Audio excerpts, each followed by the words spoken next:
Nous commencerons ce journal israélien par le cessez-le-feu qui a été instauré hier soir à 22h, heure locale, entre Israël et le djihad islamique. Oui, et l'on peut dire que le cessez-le-feu a été globalement respecté. De facto, l'opération bouclier et flèche est terminée. Hier soir, vers 22h30, on a recensé tout de même 2 tirs en direction d'Israël, mais depuis, c'est le calme qui se maintient. De facto, une partie des restrictions imposées aux localités du sud du pays ont été levées, mais les localités du pourtour immédiat de la bande de Gaza doivent rester à l'écoute des directives initiales de la défense passive. Il n'y aura pas de cours aujourd'hui à Sderot, ni dans le pourtour de la bande de Gaza, pas de cours non plus à Ashkelon. Les blocages des routes du sud sont levés depuis ce matin à 6h.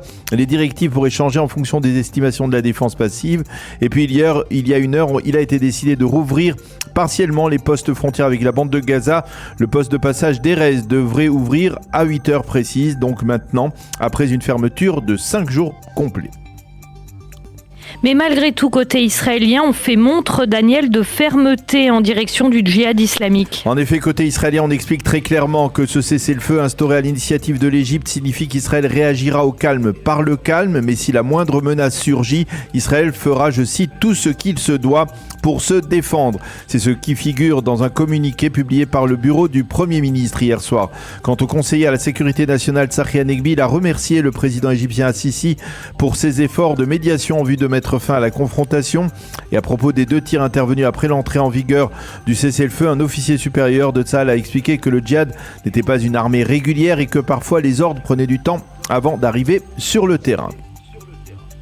Le leader du djihad islamique qui est à Beyrouth a confirmé hier sur une télévision arabe l'arrêt des hostilités. Oui, durant cette intervention, Ziad Nahaleh a reconnu que durant cette opération, la direction de son organisation avait perdu, je le cite, des enfants chers. Il a remercié l'Iran, le Qatar, le Hezbollah et l'Égypte pour avoir, je le cite encore, investi des efforts intensifs afin de contenir les attaques d'Israël. Nahaleh a encore affirmé que ces hommes avaient pu compter sur le soutien de toutes les composantes de la résistance palestinienne, sans pour autant mentionner le Hamas qui, on le sait, est resté en retrait dans cette confrontation.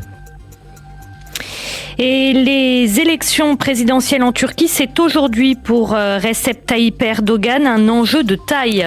Oui, le président turc aura beaucoup de difficultés à renverser la tendance de ces derniers jours qui était négative à son égard. Les derniers sondages accordaient la victoire à son rival Kemal Kılıçdaroğlu. Hier, dans une intervention, Erdogan a affirmé qu'il promettait de respecter la démocratie turque s'il devait perdre les élections.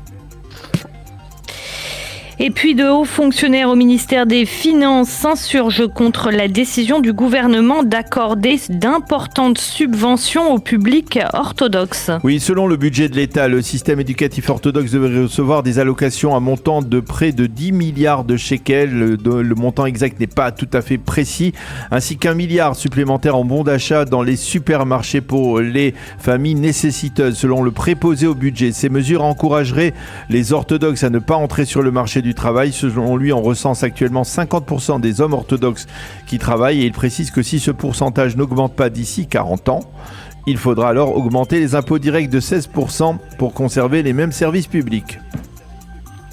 Et puis, outre le cessez-le-feu, autre sujet de satisfaction ce matin en Israël, sujet qui n'a aucun rapport mais qui apporte un peu de fête à ce paysage.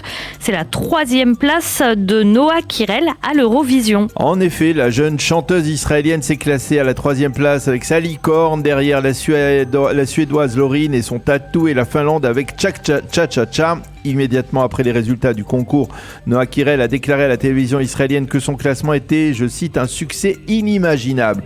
Il faut souligner que la représentante israélienne est arrivée à la 2e place derrière la Suède à l'issue du vote des jurys par pays participants.